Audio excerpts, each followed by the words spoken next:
and this is fighting to simply be children again. Now that's a great question. Now for those of you who weren't listening, her question was why? Why did these kids join the Hitlerjugends if they were only going to encounter, in basic terms, survival of the fittest? Why weren't the Edelweiss pirates more aggressive in their protest? Well, I want you to think about this. What if you didn't have the proper body measurements to become a part of the master race? What if you weren't considered pure enough to continue on the race of your people? You would have to go home to mom and dad and try to explain that you didn't pass, you weren't good enough, and you were going to bring shame to them. Your mom and dad would be so disappointed, and your friends that did get chosen would endlessly torment you and publicly ridicule you for a long time. And you would have to go about your daily life and be constantly reminded that you will never, ever be good enough. Now, if you did get chosen, there was a large amount of stress put on you because you are now considered a part of the master race, which consisted of studying, war tactics, peer pressure, hazing, grueling exercise, and a blind faith in the Führer. And the Edelweiss pirates were aggressive, but they were aggressive in different areas. The Edelweiss pirates were fighting to simply be children again. Until the 1930s, all non-Jewish children in Germany from the ages of 10 to 19 were required to join the Hitlerjugend, otherwise known as the Hitler Youth.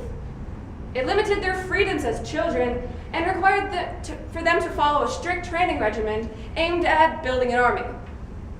The Edelweiss Pirates were an association of former Hitler Youth boys and girls who began exchanging ideas about different gender mingling and ways to not follow the strict training regimen at preparing for war. And they were split into smaller gangs throughout Germany and would collectively ignore Hitler Youth social events and would just do things a child would do. And as the war progressed, the Edelweiss pirates became more aggressive in their protest. From harboring war deserters to concentration camp prisoners to conducting armed military raids to sabotaging war production work, all the while encountering the SS and their cruel and unusual punishment. The Edelweiss pirates are a story of how even the smallest person can make the biggest impact. When Hitler created the Hitler Youth, he had a vision of a new generation of Nazi Germany. The weak must be chiseled away. I want young men and women who can suffer pain. A young German must be as swift as a greyhound, as tough as leather, and as hard as Krupp steel. He believed that the next generation of Nazi Germany was in the hands of its children.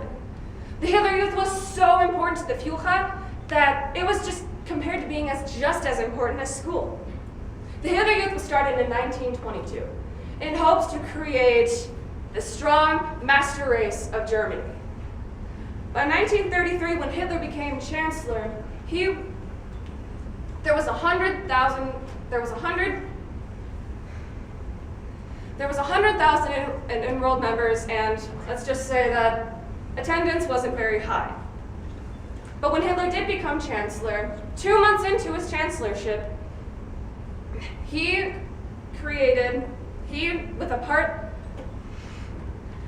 with help of the Enabling Act, or Das Ermächtigungsgesetz, the Enabling Act,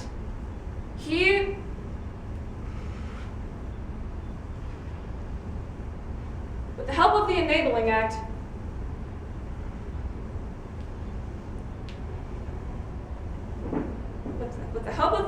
Act, he could make Hitler Youth a compulsory activity because the Enabling Act could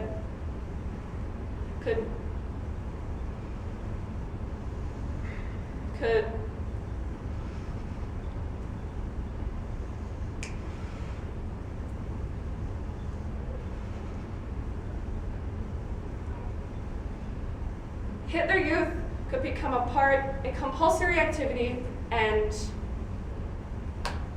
was forced. Now, during the period of Nazi Gleichschaltung, or called forced coordination, nearly 400 Hitler Youth, nearly 400 other non-Nazi organizations, large and small, were either disbanded or Nazified. In 1936, nearly 5.4 million members were enrolled, and it was now a compulsory activity. And most people, teachers included, were not very happy with this decision. The curriculum was too hard on the children. They were so tired from being at the late night Hitler Youth meetings that they couldn't focus the next day at school. And also by 1936, participation was so low that by the 1939 law, it really picked up. The attendance really picked up. All right, class, settle down. I'm getting a call. Yeah. You can't be serious. But sir, you can't be serious.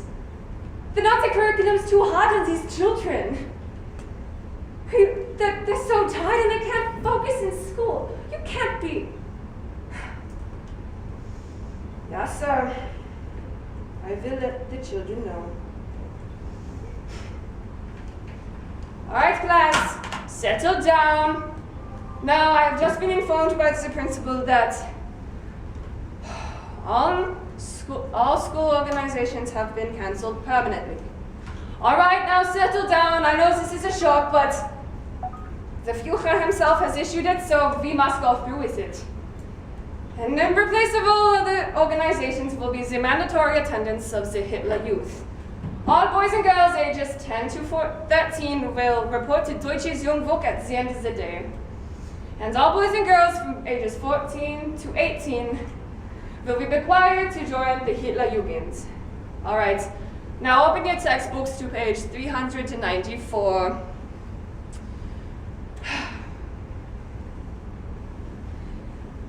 See, the Hitler Jugend is not a very good organization. It was quite stressing, and no one liked it because it forced our children to get out of their comfort zone, and it caused a lot of children to have a lot of mental problems, and it was just a not good organization.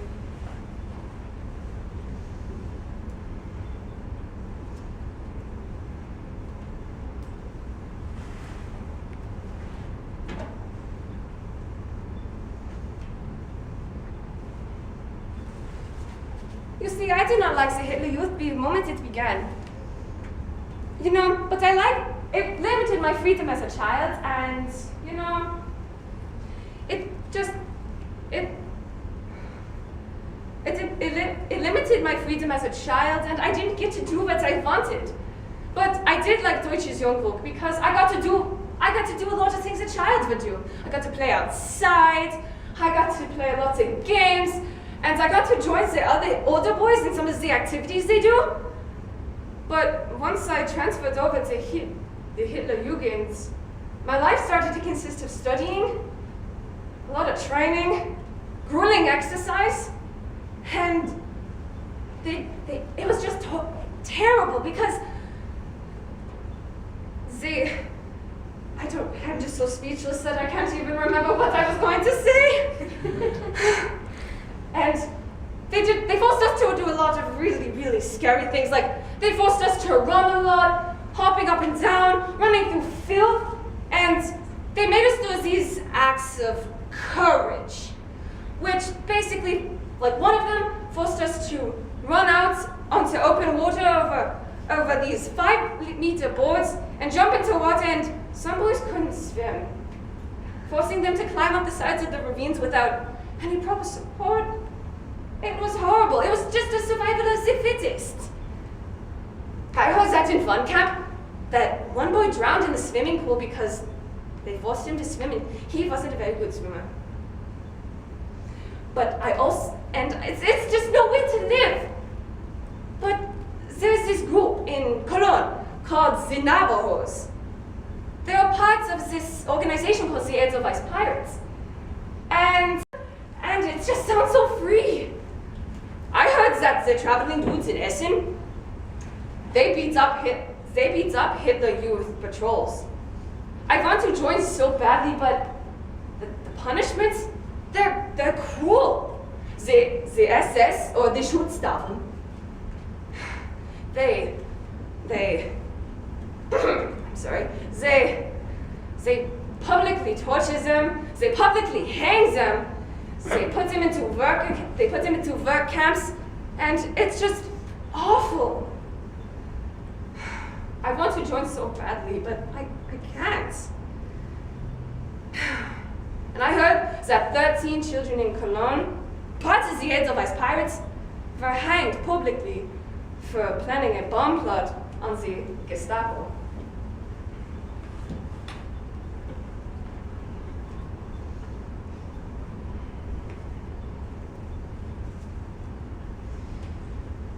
Hello, my name is Bode Schink, and I am an Edelweiss pirate. I will not be able to grow old.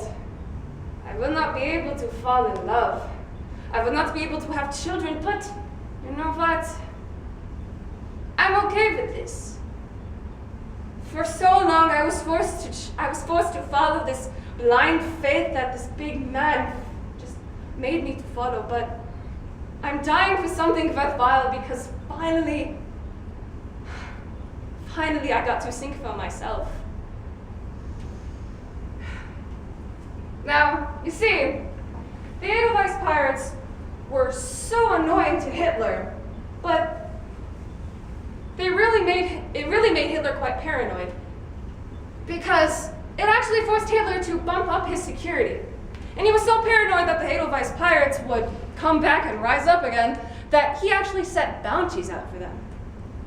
And most of you are asking, why does this even matter? It's just a group of kids. But the thing is, these kids were a beacon of hope to others, to show that not all adults can have all the fame. These kids, in Germany, they're seen as this punk group of kids that just went against the law for fun.